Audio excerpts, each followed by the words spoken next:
안녕하십니까, 반갑습니다. 증시각도기 곽상준입니다. 이 강의를 들으신 분들은 성공할 확률이 굉장히 높아지신 거예요. 여러분이 투자하신 시간과 가치가 여러분에게 실질적인 노후를 보장하는 수단으로 돌아올 것이라고 저는 믿습니다. 이거 우리끼리 비밀입니다. 이거 딴 데 가서 말씀하지 마세요. 이런 강의하는 사람 거기 아마 제 생각에는 없을 것 같아요. 이건 실전을 해본 사람만 아는 얘기예요.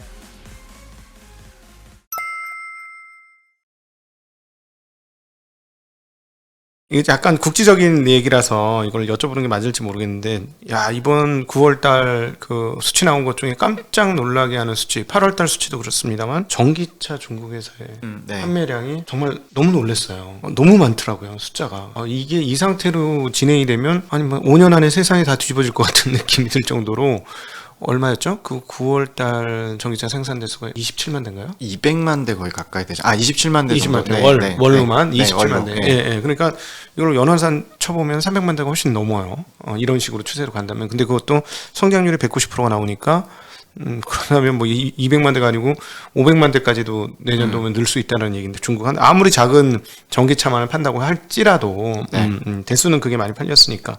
이건 너무 놀라운 속도인데요. 제가 보기에는 전 세계 시장 트렌드를 바꿀 수 있을 수 있는 수준인데, 정부가 전기차 해야 되겠다고 했기 때문에 모든 역량이 집중돼서 그런 겁니까? 아니면 이게 살 길이라고 생각하기 때문에 그렇게 되는 겁니까? 아니면 두 개가 섞여 있어서 그런 건지.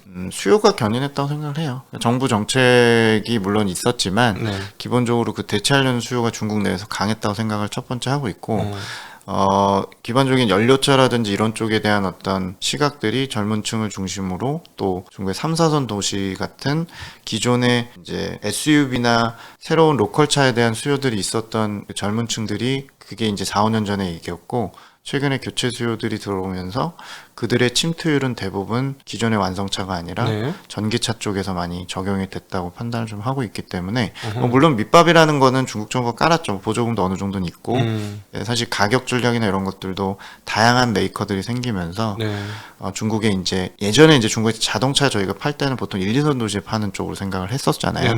그리고 1, 2선 도시가 구매 제한이 걸리면서 이제 그 판매 증가율이 급감을 했던 거고, 지난 10년 동안 중국의 자동차 전반적인 판매 증가율이 정말 굉장히 불황에 가까울 정도로 계속 떨어졌거든요. 가깝게 보면 5, 6년 안 좋았기 때문에 마침 교체 사이클이 큰 틀에서 있는 상태에서 일반 자동차보다는 적시적소의 전기차에 대한 공급이 늘면서 그 페네트레이션이라고 얘기하는 침투율 자체가 3, 4선 도시나 이런 쪽에서 굉장히 가파르게 올라온 게 주요한 것 같습니다. 그러니까 즉 사이클 측면에서 중국의 교체 사이클이 있었고, 또 한참 중국의 그 자동차 판매가 안 좋은 상태에서 올라올 시점에 이런 전기차 수요가 잘 맞아 떨어진 게 아닌가 싶어서, 이거는 뭐 일단은 1, 2년 정도는 더 수요가 좀 받쳐주는 측면이 있기 때문에 공급과 함께 조금 좋은 시황은 예상은 하고 있습니다.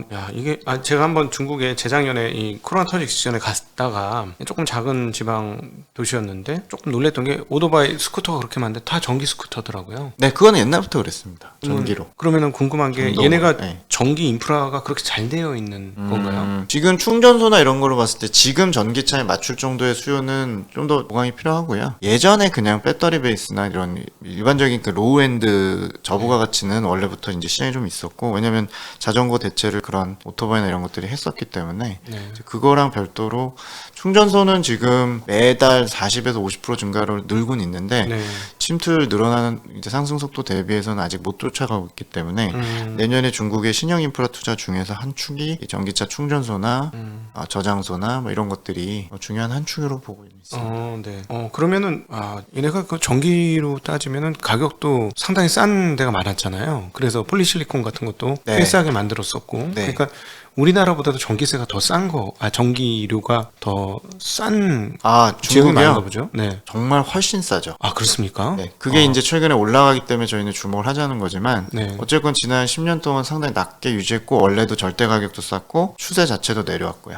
그렇습니까? 그리고 성마다 좀 다른 정책이지만, 최근에 이제 비트코인을 공격한 이유도 저는 개인적으로는 이 채굴 관련된 전기 사용도 있다고 보는 입장이기 때문에, 실제로 운남성, 광서성, 신장 이런 이제 일부 굉장히 싼 저가 전기료로 이제 사람들을 끌어들이려 했던 성들의 경우는 대부분 가정용이라고 해놓으시고 채굴하고 있고, 그런 이슈가 있을 정도로 전기료는 원래도 싼데 일부 중서부 지역은 훨씬 쌌기 때문에 앞으로 중점으로 이걸 올리려고 하고 있죠. 그러면 뭐 전기차에 대한 수요는 자연스럽게 터질 수 있는 거였네요. 네, 그거는 전혀 부담이 아직은 없는 상태죠. 그러니까 네. 오히려 그 내연기관차보다도 그 비용 그 뭐랄까 유지 비용이 훨씬 더 적게 들어가는 거잖아요. 중국 같은 경우는. 궁극적으로 그렇습니다. 네. 예, 그럼 차값을 좀 비싸게 사더라도 그렇죠. 충분히. 네. 그렇군요.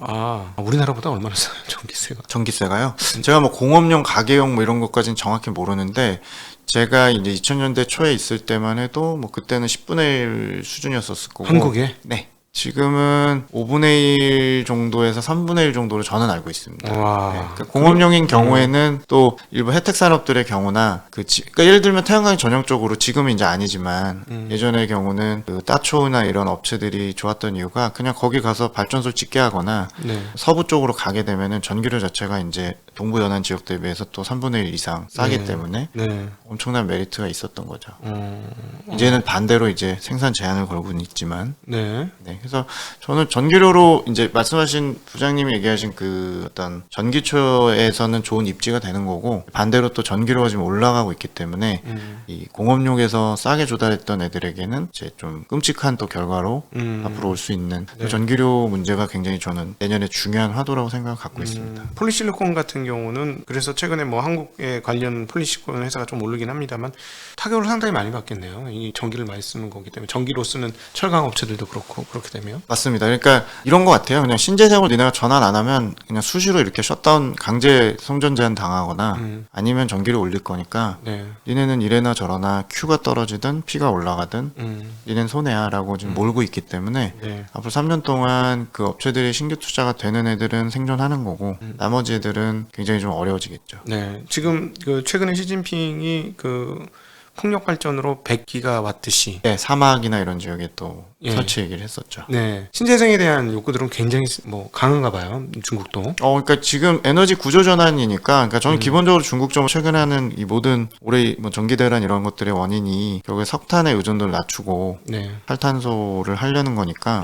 신재생 전환을 빨리 해야겠죠. 근데 네. 이제 전환 위험이 지금 수시로 생기는 거고 신재생으로 좀 전환을 하려고 그러면 사실은 그때그때 생길 수 있는 수요에 맞춰서 이렇게 화력 발전도 또 그래도 좀 돌아가야 되고 고도화된 설비가 필요한데 그거에 대해서 중국 정부가 좀 못 따라온 것 같아서 병행을 할 것 같아요. 한쪽에서 화력 발전이나 이런 쪽은 전기료를 올려주고 네. 신재생 쪽으로 몰아가도록 신재생에 대한 지원은 얼마든지 네가 신재생을 한다면 그러면 뭐 그린 채권이 됐건 뭐 쪽이든 대출이든 쉽게 내주겠다라고 일단 공언을 하고 있습니다. 그래서 아마 그 전환하는 과정에서 신재생은 그냥 내년에도 중국은 뭐 설치 속도나 이런 거에 따라 주가에 뭐 등락은 있겠지만 그냥 그거는 거의 답처럼 신재생 분야는 굉장히 그 기대감이 계속 있을 걸로 생각을 갖고 있습니다. 그러면 신재생 관련해서 투자할 수 있는 쪽은 어떻게 방향을 잡으면 좋을까요? 중국 투자에 있어서. 중국에서요? 네. 일단 기본적으로 뭐 전기차나 배터리 쪽도 좋지만은 저는 내년에 개인적으로는 그 수소라든지 네. 해상 풍력이라든지 네. 또 태양광의 경우는 지금 원재료나 이런 것들이 너무 올라서 네네. 신규 설치나 이런 것들에 대한 변수가 있기 때문에 상반기의 경우는 이제 저희는 제가 이제 그 풍력이나 또 그 ESS 관련 대표주 기업들이 좀 있거든요. 네. 그런 기업들이나 그런 쪽에 좀 좋게 보고 있고 태양광은 개인적으로는 내년 하반기에 조금 폴리 가격이나 이런 거 좀 안정이 됐을 때 네.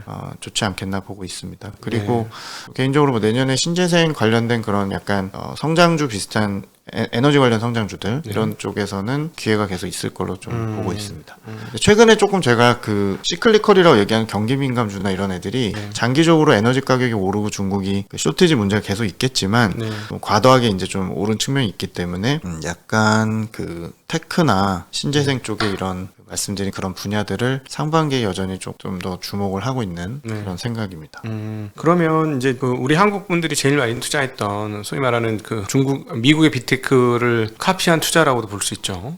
그 워낙 주가가 많이 빠졌기 때문에 그리고 뭐 게다가 최근에는 멍거가 추가 투자를 했다 뭐 이런 소문도 돌고 있는데 그 뭐 알리바바, 텐센트, 바이두, 뭐 메이투안 뭐 등등등 이런 새로운 기업들은 제가 궁금한 건 그거예요. 얘네들을 대체시켜도 사실 중국 정부 입장에서는 전혀 상관은 없다. 어차피 내수 가지고 장난치는 애들이니 수출을 뭐 많이 못하면 다른 회사로 전환시켜도 된다. 마음에 안 들면 뭐 외부에서 어떻게 보든지 간에 밀어붙이면 할 수는 있을 것 같은데 기본적으로 이제 소비가 딱 정해져 있잖아요. 이미 굉장히 중요한 플랫폼이 되어 있는데 이런 것들을 거칠게 그렇게 바꿀 수 있을까 하는 게 첫 번째 의문이고 그렇다면 지금 중국에 계신 분들 얘기 들어보면 뭐 메인투한 이런 것들을 안 쓰고는 생활이 안 된다.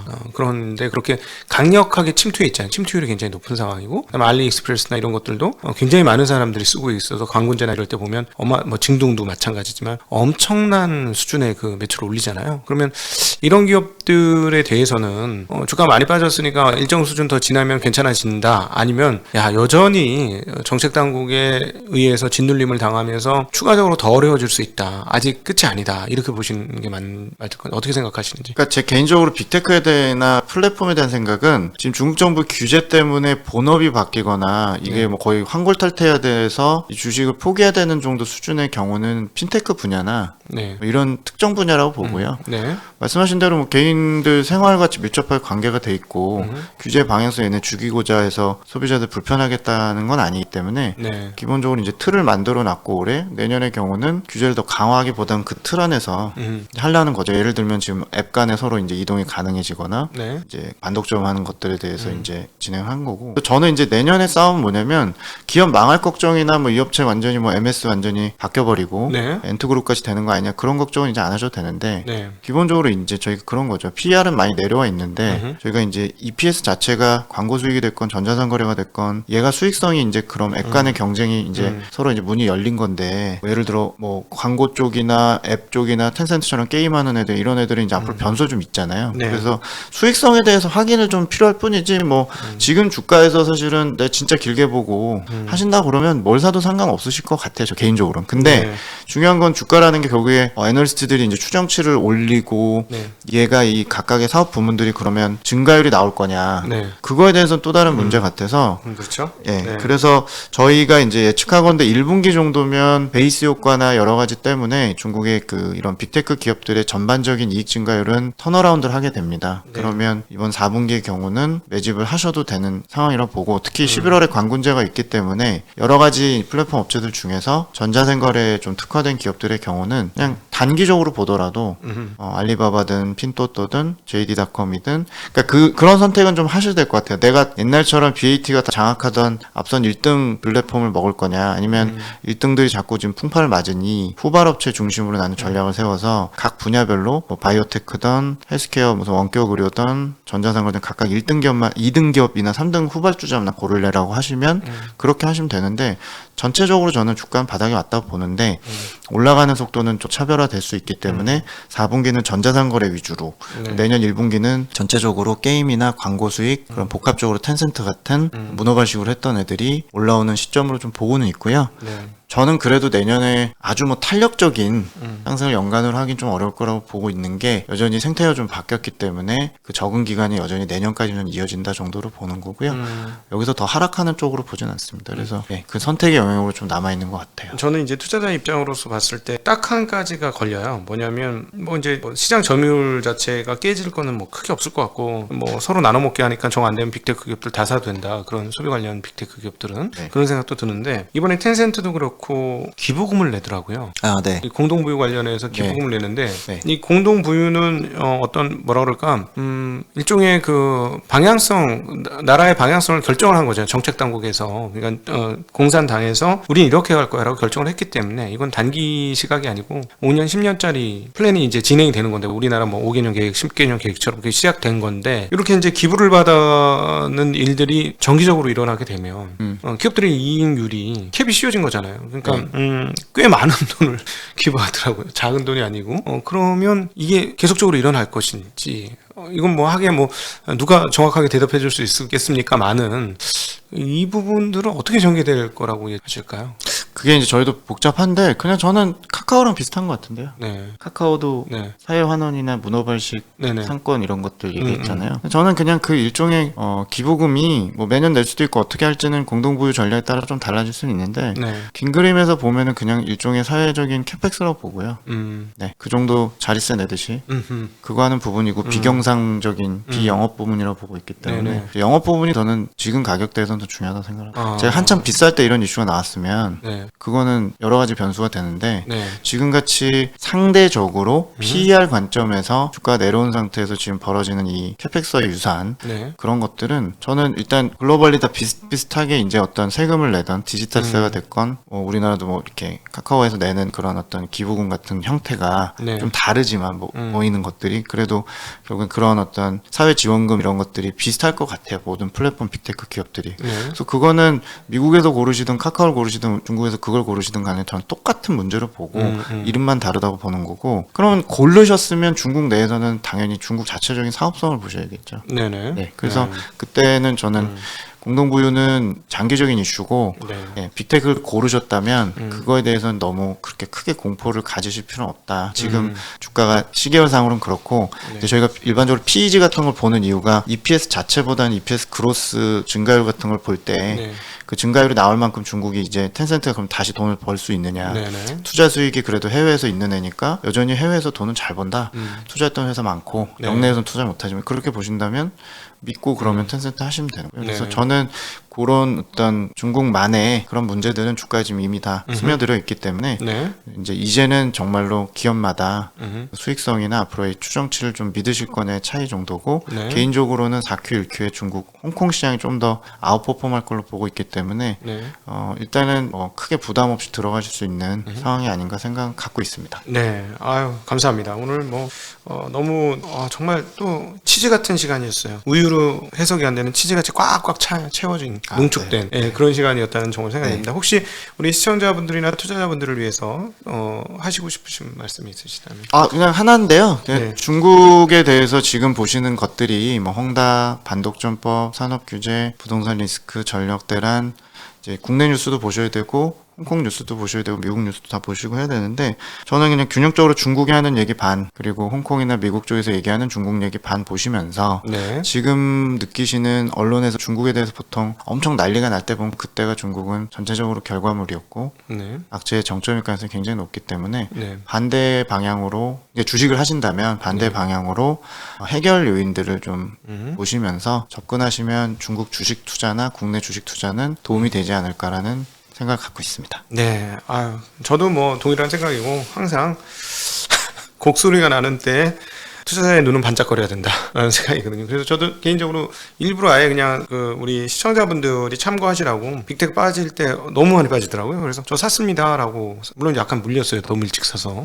그리고 물론 어떤 거는 적절하게 사서 벌써 수익으로 구조 넘어갔고 그렇긴 했는데 항상 그런 것 같습니다. 그거는 뭐 중국만의 문제가 아니고 어디든 이 투자자들의 곡소리가 가득 차게 되면 그때는 최악의 상황이고 우리 투자자는 최악의 상황은 투자하기 최적의 상황이라는 거 항상 기억을 하시면서 중국도 그렇게 보시면 좋겠는데 진짜 이번 3분기와 지금 이제 오히려 이제 10월 달부터는 그 하이라이트가 좀 지나고 있는 것 같은 느낌 드는데 네, 저는 그렇게 보고 있습니다. 예, 그러니까 이 3분기 정말 세계 곳곳에 울려 퍼졌던 중국과 관련된 악재는 투자자들에게는 오히려 투자를 유혹하는 그런 시그널이나 사인이 아니었을까 하는 생각도 해봅니다. 이런 시각을 가질 수 있게 항상 이렇게 가이드 해주시는 우리 김경환 파트장님께 감사드리고 오늘 귀한 시간 꽉 채워주셔서 너무 고맙습니다. 감사합니다. 네, 감사합니다. 우리 투자자분들께도 감사 인사드리겠습니다. 함께해 주셔서 진심으로 고맙습니다. 감사합니다.